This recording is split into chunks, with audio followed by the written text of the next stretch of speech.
नमस्कार, स्वागत है आपका आईटीपी न्यूज़ में। मैं हूं आपके साथ महिमा। अफ़गानिस्तान से जो लगातार तस्वीरें निकलकर सामने आ रही हैं वो बहुत ज़्यादा भयावह हैं।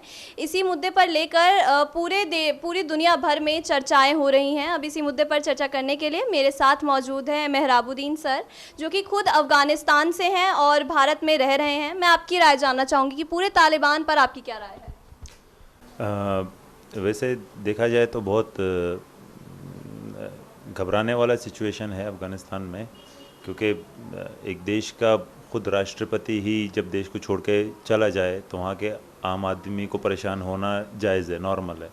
प्लस 20 साल पहले तालिबान का राज रहा है अफ़गानिस्तान में। उस चीज़ को देख के वहाँ के जनता में वो डर, वो भी इतना ज़्यादा कि लोग प्लेन से खुद गिर के मर रहे हैं, लेकिन उस चीज़ को एक्सेप्ट कर रहे हैं कि मैं मर जाऊं लेकिन उस राज में ना रहूं जिसमें तालिबान है। तो वो डर इतना ज़्यादा है कि आप खुद सोच सकते हो कितना ज़्यादा लोग परेशान होंगे इस टाइम। लेकिन कहीं ये भी तालिबान इस टाइम जता रहा है कि हम जैसे 20 साल पहले थे अब वैसे नहीं है। अब हमारा रुख और रवैया लोगों के प्रति नरमी का रहेगा और हम बहुत हार्ड शरिया लॉ नहीं फॉलो करेंगे या करवाएंगे लोगों से। कुछ चीज़ें सख्ती के साथ रहेंगी, कुछ चीज़ों में वो कह रहे हैं कि हम नरमी बरतेंगे। बाकी हमारा वतन में अराउंड ये 40-30 ईयर्स 50 ईयर्स से वॉर चलता ही आ रहा है, तो हमें नहीं लगता कि कभी वहाँ सिचुएशन नॉर्मल हो सकती है। आपने शरिया लॉ की बात करी, तो एग्जैक्टली शरिया लॉ क्या है हमारे दर्शकों को बताइए। एक्चुअली शरिया लॉ वो है जो हमारे ग्रंथ कुरान शरीफ में जिस हिसाब से इंसान को जीने का तरीक़ा बताया गया है, उसको उस तरीक़े को ही शरिया लॉ, यानी अगर आपको रहना है तो किस तरीक़े से रहना है, खाना पीना है, इवन इबादत करना है, या कोई गुनाह करता है तो उसको किस तरीके से सज़ा देना चाहिए, ये सब कुछ उसमें है। तो उसके अकॉर्डिंग कोई शरिया लॉ कहते हैं, जो लॉ मतलब एक तरीके से इस्लामिक लॉ, और the law by the Quran Sharif is sharia law. Okay. जैसे हम देख रहे हैं अफ़गानिस्तान में अब जो जिनकी सरकार थी अशरफ गनी की, वो इस सब के बीच छोड़कर भाग गए। इस चीज़ को आप कैसे देखेंगे? ये चीज़ खैर तो बड़ी शर्म की बात है कि एक देश का प्रेसिडेंट ही भाग जाए उसके देश को छोड़ के। अगर आपने देश में आपका गवर्नमेंट बना है, आपने लोगों को ये भरोसा दिलाया था कि अब देश में डेवलपमेंट होगा, देश में सुकून, अमन और शांति रहेगी, लोग सुकून से रहेंगे, उनका बिज़नेस नहीं ख़राब होगा, देश का डेवलपमेंट होगा। जो लोग अपना वतन छोड़ के 20-20 30, जैसे हमें 30 साल हो गए इंडिया में रहते हुए, अपना देश मजबूरी में छोड़ना पड़ गया हमें, तो ऐसे लोग चाह रहे थे कि देश शांत हो जाए या हमें कोई मौका मिले कि अगर हम अपने वतन में वापस जा पाए, उसमें डेवलपमेंट हो। तो वो चीज़ों का भरोसा दिलाना, और लेकिन उसके बिल्कुल विपरीत ऐसा काम करना कि भैया देश को ही छोड़ के आप चले जाओ, देश की सारी जनता आप पे आस लगाए बैठी थी लेकिन आपने सबका भरोसा तोड़ दिया।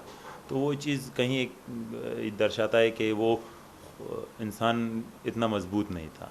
तो ये कमज़ोर इंसान की निशानी है। अगर आपको अपना वतन में रहना है, इतने लोग शहीद हो गए, बहुत देश के जवान शहीद हो गए, आज से पहले हर बम ब्लास्ट में बहुत सारे आम लोग शहीद होते थे, तो आपको क्या डर था? आपने क्यों छोड़ा? आपको रहना चाहिए था। अगर आपको वो भी नहीं था तो आप अपने हाथ से दे देते तालिबान को कि चलिए आप ही आइए, आप गवर्नमेंट बनाइए, आप करिए, हम आपका साथ देते हैं, आप हमारा साथ दीजिए, देश को डेवलपमेंट कराते। आप देश छोड़ के भागेंगे तो इससे जनता क्या वो भरोसा रखेगी कि भैया जब हमारा प्रेसिडेंट में ही इनके प्रति वो नहीं है कि, तो हम लोगों का जान कैसे सुरक्षित रह सकता है तालिबान के हाथ में। बिल्कुल। तालिबान जब शासक में अभी आए हैं तो उन्होंने एक प्रेस कॉन्फ्रेंस भी की जिसमें उन्होंने महिलाओं की सुरक्षा की बात की है। तो महिलाओं की सुरक्षा अब तालिबान में कितनी है कितनी नहीं है, क्योंकि बीते दिनों एक मामला सामने आया था जब बुर्का ना पहनने पर एक महिला को मौत के घाट तालिबानियों के लड़ाकों ने उतार दिया था। इस बात पर क्या राय है? जी देखिए, उनका न्यूज़ में और कुछ यूट्यूब चैनल्स में वो अपना वो देते रहते हैं, जिसमें हमने भी सुना था कि वो कह रहे हैं कि इस बार हम जो पहले लॉ के हिसाब से हम सख्ती बरतते थे कि लड़कियों को स्कूल नहीं जाना पड़ा, और अपना हिजाब करना पड़ेगा, बुर्का डालना पड़ेगा, या मर्दों को दाढ़ी रखनी पड़ेगी, बहुत और चीज़ें। तो इस बार वो चीज़ें नहीं करेंगे।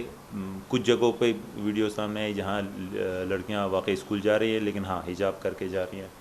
और लेडीज़ को गोली मारी तो ये तो खैर गलत है, अगर उन्होंने सिर्फ इस वजह से मारी है कि उन्होंने हिजाब नहीं करा, क्योंकि कुरान में ये नहीं कहा गया कि अगर कोई लड़की मतलब हिजाब नहीं करे तो उसको आप जान से मार दो।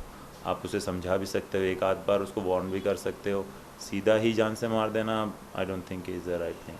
और शरिया लॉ में ये सख्ती एकदम से नहीं है, ठीक है। जो पर्दा है वो इसीलिए है कि आप उसको एक लड़की को एक तरीके का प्रोटेक्शन दे रहे हो, और प्लस ये सिर्फ उनके लिए नहीं है, ये मर्दों के लिए भी है कि मर्द भी अपने आंखों का हया रखे और उनकी तरफ बुरी नज़र से ना देखे। बिल्कुल, ये जो हिजाब वाली चीज़ है वो एग्जैक्टली है क्या? हिजाब वाली चीज़ ऐसी है कि देखिए, अगर आप किसी चीज़ को जो बहुत खूबसूरत चीज़ है या अच्छी चीज़ है, यानी आप देखो फल फ्रूट्स हैं तो उसमें भी एक तरीके का कवर है, अगर वो कवर नहीं रहेगा तो उसमें मक्खियाँ और ये चीज़ें रहेगा, वो ख़राब हो जाएगा। तो एक तरीके से ये समझ लें कि अगर समुंदर के अंदर सीप है, मोती है, तो वो भी सीप के अंदर है, तो वो चीज़ें ही ऐसा है कि हम अगर हमारी बहन है या हमारी बेटी है तो हम भी उसको यही चाहेंगे कि वो ऐसे ही रहे, मतलब सेफ़ रहे। तो उस टाइप से एक चीज़ होता है हिजाब, जिससे वो पाक रहे दूसरी चीज़ों से। तालिबान को लेकर लोगों के जहन में कई सवाल हैं, तो मैं आपसे जानना चाहूँगी कि तालिबान क्या है? एक्चुअली तालिबान का अर्थ होता है तालिब यानी स्टूडेंट, और तालिबान यानी इस्लामिक इल्म रखने वाले लोग। जो बच्चे मदरसे या इवन स्कूल में पढ़ने वाले बच्चों को भी हम एक तरीके से तालिबान बोल सकते हैं, क्योंकि वो इल्म हासिल कर रहे हैं, पढ़ रहे हैं। हम लोग भी अगर किसी एजुकेशन सेंटर पे जाके एजुकेट होते हैं तो वी आर आल्सो तालिब, क्योंकि हम पढ़ रहे हैं, स्टूडेंट है, तो स्टूडेंट होना इज़ तालिबान, इज़ ए तालिब। फ़िलहाल जो अफ़गानिस्तान में तालिबान है वो अपने आप को कहते हैं कि हम इस्लाम के तालिबान हैं, यानी इस्लाम का इल्म रखने वाले लोग हैं और इस्लाम के ही तरीक़े से एक देश को चलाना चाहते हैं, देश के निज़ाम को आगे बढ़ाना ले जाते हैं। तो तालिबान देखिए अपने आप में वर्ड बुरा नहीं है, लेकिन लोग उसकी नज़रिया जो होता है वो उस पे बना हुआ है कि जो आज से 20 साल पुराना तालिबान है, क्या ये वही तालिबान है, या जैसा अब तालिबान कह रहा है कि नहीं, अब हम एक सॉफ्ट कॉर्नर रख रहे हैं लोगों के लिए और लोग हमारे गवर्नमेंट के अंदर और ज़्यादा महफूज रहेंगे और लेडीज़ और ज़्यादा महफूज रहेंगी।